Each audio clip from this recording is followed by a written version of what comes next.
شروع اللہ کے نام سے جو بڑا مہربان نہایت رحم والا ہے۔ آئیے اب شروع کرتے ہیں زکریا اور یحییٰ علیہم السلام کے واقعات۔ دن گزرتے گئے، ابراہیم اور یعقوب علیہم السلام کی نسل سے کچھ نیک لوگ پیدا ہوئے۔ ان کو آل عمران کے نام سے یاد کیا جاتا ہے۔ اللہ تعالیٰ سورہ آل عمران آیت 33 اور 34 میں فرماتے ہیں، اللہ نے آدم اور نوح اور خاندان ابراہیم اور خاندان عمران کو تمام جہان کے لوگوں میں سے منتخب فرمایا تھا، ان میں سے بعض کی اولاد تھے، اور اللہ سننے والا ہے، جاننے والا ہے۔ بے شک اللہ تعالیٰ نے تمام جہان کے لوگوں میں سے آدم کو اور نوح کو اور ابراہیم کے خاندان اور عمران کے خاندان کو چن لیا کہ یہ سب آپس میں ایک دوسرے کی نسل سے ہیں، اور اللہ تعالیٰ سنتا جانتا ہے۔ جس عمران کا ذکر قرآن مجید نے کیا ہے یہ داؤد علیہ السلام کی اولاد سے ہیں۔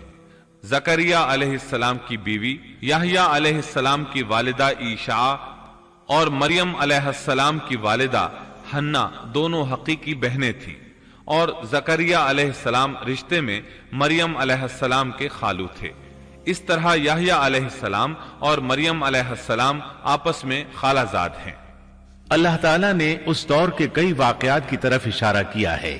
سب سے پہلا تذکرہ مریم علیہ السلام کی پیدائش کا ہوا ہے۔ یہ واقعہ دمشق میں ہوا۔ زکریا بن دان سلیمان علیہ السلام کی اولاد میں سے تھے۔ دمشق میں زندگی گزار رہے تھے۔ عمر 100 سال سے زیادہ ہو چکی تھی۔ اس قصے کی ابتدا قرآن مجید نے عمران کی بیوی سے کی ہے۔ وہ مریم علیہ السلام کی ماں اور عیسیٰ ابن مریم کی نانی ہیں۔ بخاری، مسلم، ترمذی اور نسائی کی حدیث ہے، نبی کریم صلی اللہ علیہ وسلم نے فرمایا، اپنے زمانے میں مریم علیہ السلام سب سے افضل عورت تھیں، اور اس امت میں خدیجہ رضی اللہ عنہا سب سے افضل عورت ہیں۔ بہت سی احادیث میں 4 عورتوں کی فضیلت آئی ہے۔ نبی صلی اللہ علیہ وسلم نے فرمایا، سارے جہان کی عورتوں میں سے 4 عورتیں افضل ہیں: مریم بنت عمران، فرعون کی بیوی آسیہ، خدیجہ بنت خویلد اور فاطمہ بنت محمد رضی اللہ عنہن۔ بس ثابت ہوا کہ مریم علیہ السلام کو اللہ تعالیٰ نے بہت فضیلت عطا فرمائی تھی۔ زکریا علیہ السلام نے ان کی فضیلت دیکھی تو ان کے دل میں بھی اولاد کی خواہش پیدا ہوئی۔ وہ اس وقت تک بے اولاد تھے۔ عمر 100 سال سے زائد تھی۔ بیوی 90 سال کی تھی۔ اولاد کی شدید تمنا کے باعث انہوں نے اللہ سے دعا مانگی۔ سورہ مریم آیات 1 تا 6 میں ہے، یہ ہے تیرے پروردگار کی اس مہربانی کا ذکر جو اس نے اپنے بندے زکریا پر کی تھی، جبکہ اس نے اپنے رب سے چپ کے دعا کی تھی کہ اے میرے پروردگار، میری ہڈیاں کمزور ہو گئی ہیں، سر بڑھاپے کی وجہ سے بھڑک اٹھا ہے، لیکن میں کبھی بھی تجھ سے دعا کر کے محروم نہیں رہا۔ مجھے اپنے مرنے کے بعد اپنے قرابت والوں کا ڈر ہے، میری بیوی بھی بانجھ ہے، پس تو مجھے اپنے پاس سے وارث عطا فرما جو میرا بھی وارث ہو اور یعقوب کے خاندان کا بھی جانشین ہو، اور میرے رب تو اسے مقبول بندہ بنا لے۔ زکریا علیہ السلام اپنے دور میں اکیلے ہی نبی تھے۔ ان کے ورثاء اور رشتہ داروں میں کوئی قابل آدمی نہیں تھا، اس لیے انہوں نے یہ دعا کی۔ سورۃ الانبیاء آیت 90 میں اللہ تعالیٰ فرماتے ہیں، تو ہم نے اس کی دعا قبول فرما کر اسے یحییٰ عطا فرمایا اور ان کی بیوی کو ان کے لیے درست کر دیا۔ مطلب یہ کہ ان کا بانجھ پن دور کر دیا۔ پھر اللہ نے انہیں خوشخبری سنائی، اے زکریا، ہم تجھے ایک بچے کی خوشخبری دیتے ہیں جس کا نام یحییٰ ہے، ہم نے اس سے پہلے اس کا ہم نام کسی کو نہیں کیا۔ زکریا علیہ السلام یہ سن کر خوش بھی ہوئے اور حیران بھی، کہنے لگے، اے میرے پروردگار، میرے ہاں لڑکا کیسے ہوگا؟ میری بیوی بانجھ اور میں خود بڑھاپے کی انتہا کو پہنچ چکا ہوں۔ اللہ نے جواب میں فرمایا، ارشاد ہوا کہ وعدہ اسی طرح ہو چکا، تیرے رب نے فرما دیا ہے کہ مجھ پر یہ بالکل آسان ہے، اور میں اس سے پہلے تجھے بھی پیدا کر چکا ہوں، حالانکہ تو کچھ بھی نہ تھا۔ اس پر زکریا علیہ السلام نے عرض کی، کہنے لگے، میرے پروردگار، میرے لیے کوئی علامت مقرر فرما دے۔ یعنی زکریا علیہ السلام نے عرض کی، میرے رب، کوئی نشانی مقرر فرما دیجئے کہ میرے ہاں بچہ پیدا ہونے والا ہے، جس سے میں سمجھ جاؤں کہ یہ بچہ بنی اسرائیل پر ظاہر ہوگا، تاکہ بنی اسرائیل کو بھی اس کی فضیلت اور اہمیت کا علم ہو جائے۔ تب اللہ تعالیٰ نے فرمایا کہ تیرے لیے علامت یہ ہے کہ تو بھلا چنگا ہونے کے باوجود 3 راتوں تک کسی شخص سے بول نہیں سکے گا۔ چنانچہ جب وہ وقت آیا اور وہ کسی سے بات کرنا چاہتے تو کر نہیں سکتے تھے، البتہ اپنے ذکر میں صبح شام مصروف رہتے، اور یہ نشانی تھی اس بات کی کہ ان کے ہاں بچہ پیدا ہونے والا ہے۔ اللہ تعالیٰ سورہ مریم آیت 11 میں فرماتے ہیں، اب زکریا اپنے حجرے سے نکل کر اپنی قوم کے پاس آ کر انہیں اشارہ کرتے ہیں کہ تم صبح و شام اللہ کی تسبیح بیان کرو۔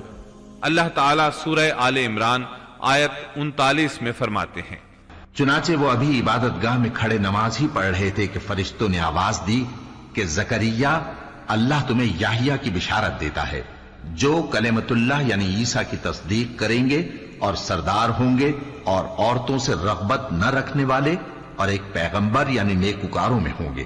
بس فرشتوں نے اسے آواز دی جبکہ وہ حجرے میں کھڑے نماز پڑھ رہے تھے کہ اللہ تعالیٰ تجھے یحییٰ کی یقینی خوشخبری دیتا ہے، جو اللہ تعالیٰ کے کلمے کی تصدیق کرنے والا سردار، ضابط نفس اور نبی ہے نیک لوگوں میں سے۔ انسان کتنے ہی بلند و بالا مقام پر پہنچ جائے اور اللہ تعالیٰ کے ساتھ اسے زیادہ سے زیادہ قرب حاصل ہو جائے، تب بھی وہ اللہ کا بندہ ہی رہتا ہے، اور کسی بھی بلندی پر پہنچ کر وہ اللہ یا اللہ کا بیٹا نہیں ہو سکتا، اللہ کا شریک نہیں ہو سکتا۔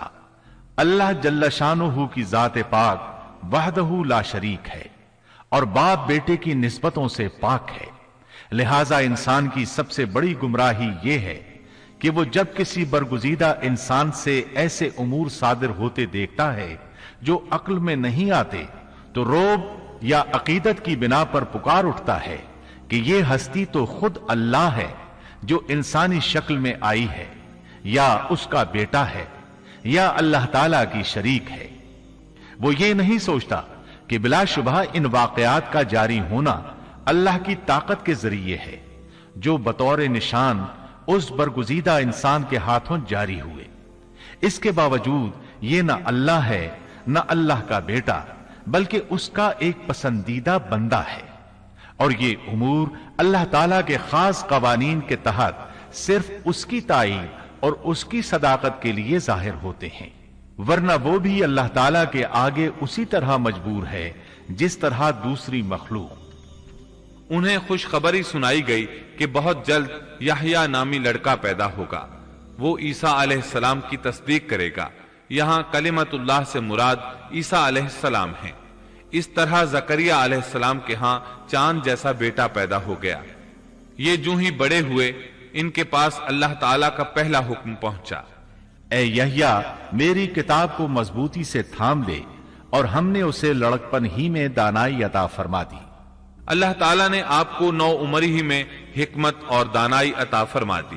تفاسیر میں ہے کہ بچوں نے یحییٰ علیہ السلام سے کہا، آؤ کھیلیں۔ انہوں نے کہا، ہم کھیل کود کے لیے پیدا نہیں کیے گئے، اور اس وقت ان کی عمر صرف 5 سال تھی۔ اللہ تعالیٰ سورہ مریم آیت 13 تا 15 میں ان کے اوصاف بیان فرماتے ہیں، اور ہم نے انہیں اپنے پاس سے شفقت اور پاکیزگی بھی عطا فرمائی، اور وہ پرہیزگار شخص تھا اور اپنے ماں باپ سے نیک سلوک کرنے والا تھا، وہ سرکش اور گناہگار نہ تھا۔ اس پر سلام ہے جس دن وہ پیدا ہوا اور جس دن وہ فوت ہوا اور جس دن وہ زندہ کر کے اٹھایا جائے گا۔ مورخین لکھتے ہیں کہ یحییٰ علیہ السلام کی پیدائش کے صرف 6 ماہ بعد عیسیٰ ابن مریم علیہ السلام پیدا ہوئے، یعنی زکریا علیہ السلام کی دعا کے 6 ماہ بعد مریم علیہ السلام کی طرف بھی اللہ تعالیٰ نے وحی بھیجی تاکہ اللہ تعالیٰ انہیں عیسیٰ علیہ السلام جیسا لخت جگر عطا کریں۔ گویا یحییٰ علیہ السلام عیسیٰ علیہ السلام سے 6 ماہ بڑے تھے۔ یحییٰ علیہ السلام بڑے ہوئے تو اپنے والد زکریا علیہ السلام کے ساتھ بنی اسرائیل کو اللہ کی طرف دعوت دینے لگے۔ اس وقت ایک ظالم شخص ان پر حکمران تھا۔ اس نے اپنے بھائی کی بیٹی سے شادی کرنے کا ارادہ کیا، اگرچہ ان کے دین میں یہ حرام تھا۔ اس نے یحییٰ علیہ السلام سے اس شادی کی اجازت طلب کی، اس لیے کہ ان کی نبوت کا اس وقت تک چرچا ہو چکا تھا اور وہ ان کے درمیان شریعت کے مطابق فیصلے کیا کرتے تھے۔ فتویٰ لینے کے لیے وہ تحفے تحائف کے ساتھ آپ کی خدمت میں آیا۔ یحییٰ علیہ السلام نے لوگوں کو جمع کیا اور خطبہ دیا کہ لڑکی کی اپنے چچا سے شادی حرام ہے۔ بادشاہ اور وہ لڑکی یہ فیصلہ سن کر غضبناک ہو گئے۔ لڑکی نے بادشاہ سے کہا، تم یحییٰ کو قتل کرا دو، تب ہماری شادی ممکن ہے۔ بادشاہ نے ان کی طرف اپنے سپاہی روانہ کر دیے۔ اس وقت یحییٰ علیہ السلام محراب میں نماز ادا کر رہے تھے۔ سپاہیوں نے انہیں قتل کر دیا۔ اس طرح بادشاہ نے اپنی بھتیجی سے شادی کر لی۔ اس کے بعد انہوں نے آپ کے والد زکریا علیہ السلام کو بھی قتل کر دیا۔ اس طرح اس دور کے 2 نبی قتل کر دیے گئے۔ عیسیٰ علیہ السلام باقی رہ گئے۔ آپ یحییٰ علیہ السلام کی زندگی ہی میں نبی قرار پا چکے تھے۔ اس وقت آپ کی عمر 30 سال سے کچھ اوپر تھی۔ امام بخاری رحمت اللہ علیہ نے صحیح بخاری میں حدیث اسراء کے تحت سیدنا یحییٰ علیہ السلام کے ذکر میں یہ روایت لکھی ہے کہ نبی کریم صلی اللہ علیہ وسلم نے فرمایا، جب میں دوسرے آسمان پر پہنچا تو دیکھا کہ یحییٰ اور عیسیٰ علیہم السلام موجود ہیں اور یہ دونوں خالازاد بھائی ہیں۔ جبریل علیہ السلام نے کہا، یہ یحییٰ اور عیسیٰ علیہم السلام ہیں، انہیں سلام کیجیے۔ میں نے انہیں سلام کیا، دونوں نے سلام کا جواب دیا۔ پھر دونوں نے کہا، آپ کا آنا مبارک ہو اے ہمارے نیک بھائی اور نیک نبی۔ سیدنا زکریا علیہ السلام کے تذکرے میں یہ آ چکا ہے کہ یحییٰ علیہ السلام کی والدہ اور مریم علیہ السلام کی والدہ حقیقی بہنیں تھیں۔ اس لیے حدیث معراج میں نبی کریم صلی اللہ علیہ وسلم کا یہ فرمانا کہ سیدنا یحییٰ اور سیدنا عیسیٰ علیہ السلام خالازاد بھائی ہیں، اسی رشتے کی طرف اشارہ ہے۔ دنیا میں اس سے زیادہ شقی اور بدبخت کوئی اور نہیں ہو سکتا جو ایسی مقدس ہستی کو قتل کر دے جو نہ کسی کو ستاتی ہو اور نہ کسی کے مال و دولت پر نظر رکھتی ہو، بلکہ اس کے برعکس بغیر کسی طمع اور اجرت کے اس کی زندگی قوم کی اصلاح اور خیرخواہی کے لیے وقف ہو چکی ہو۔ چنانچہ نبی کریم صلی اللہ علیہ وسلم نے اسی بنا پر سیدنا ابو عبیدہ رضی اللہ عنہ کے اس سوال پر کہ قیامت میں سب سے زیادہ عذاب کا مستحق کون ہوگا یہ فرمایا تھا، وہ شخص جو کسی نبی کو یا ایسے شخص کو قتل کرے جو بھلائی کا حکم کرتا ہو اور برائی سے باز رکھتا ہو۔ اقوام عالم میں صرف یہودی ہی ایک ایسی قوم ہے جس نے ایسے پاکیزہ نفوس کو بے تحاشا قتل کیا۔ اللہ رب العزت سورہ بقرہ آیت 61 میں فرماتا ہے، اور وہ نبیوں کو ناحق قتل کرتے تھے۔ انسان کو اللہ کے فضل و کرم سے کسی بھی وقت اور کسی بھی حالت میں نا امید نہیں ہونا چاہیے، مایوسی کو پاس نہیں آنے دینا چاہیے۔ کبھی ایسا بھی ہوتا ہے کہ انسان پورے خلوص اور پوری دل جمعی کے ساتھ دعائیں کرتا ہے اور مسلسل کرتا رہتا ہے، لیکن اس کے باوجود بھی مقصد حاصل نہیں ہوتا۔ لیکن اس کا یہ مطلب ہرگز نہیں کہ اللہ دعائیں سن نہیں رہا یا قبول نہیں کر رہا۔ اس قسم کی مایوسی اور خیالات کو کفر قرار دیا گیا ہے۔ اللہ تعالیٰ نے گزشتہ قوموں کے سنگین حالات بیان کیے ہیں۔ ان قوموں کی جان و مال میں ایسے حادثات اور پے در پے ایسی مصیبتیں پیش آئیں کہ اہل ایمان اور ان کے نبی پکار اٹھے، اللہ کی مدد کب آئے گی؟ ایسی سخت گھڑیاں خوشیوں کا پیش خیمہ ہوا کرتی ہیں اور مصیبتوں کا دور ختم ہو جاتا ہے۔ جو لوگ اللہ کی قضاء و قدر پر بھروسہ رکھتے ہیں وہ ایسے لمحات میں مصیبتوں کی دلدل سے نکل جاتے ہیں اور انہیں اللہ تعالیٰ کی طرف سے ایک نئی زندگی عطا کی جاتی ہے۔ سیدنا زکریا علیہ السلام زندگی بھر نبوت کے وارث کے لیے بے چین رہے، لیکن اللہ تعالیٰ سے یہی حسن ظن رکھا کہ اے پروردگار، میں آپ سے مانگ کر کبھی بے مراد نہیں رہا۔ سیدنا زکریا علیہ السلام کی عمر کی آخری منزل آ چکی تھی اور آپ کی بیوی صاحبہ بانجھ تھی۔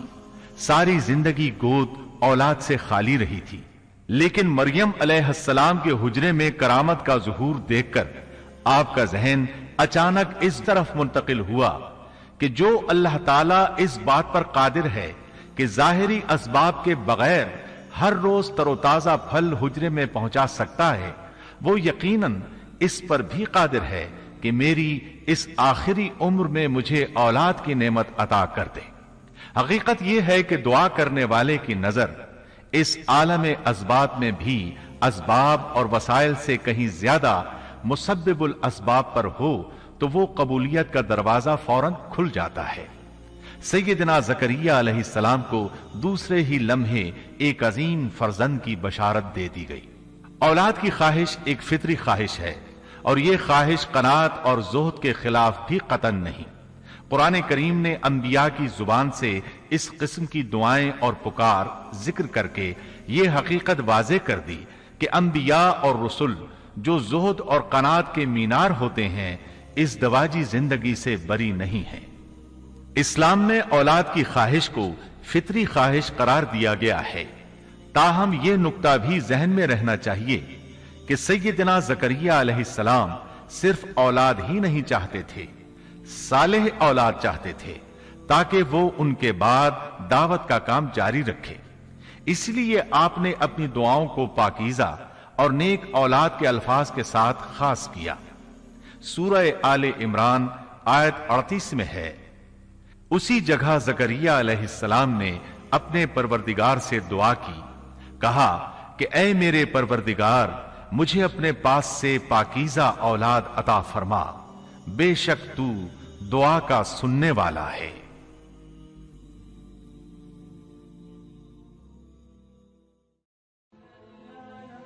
Thanks for watching. Don't forget to like, comment, share and subscribe to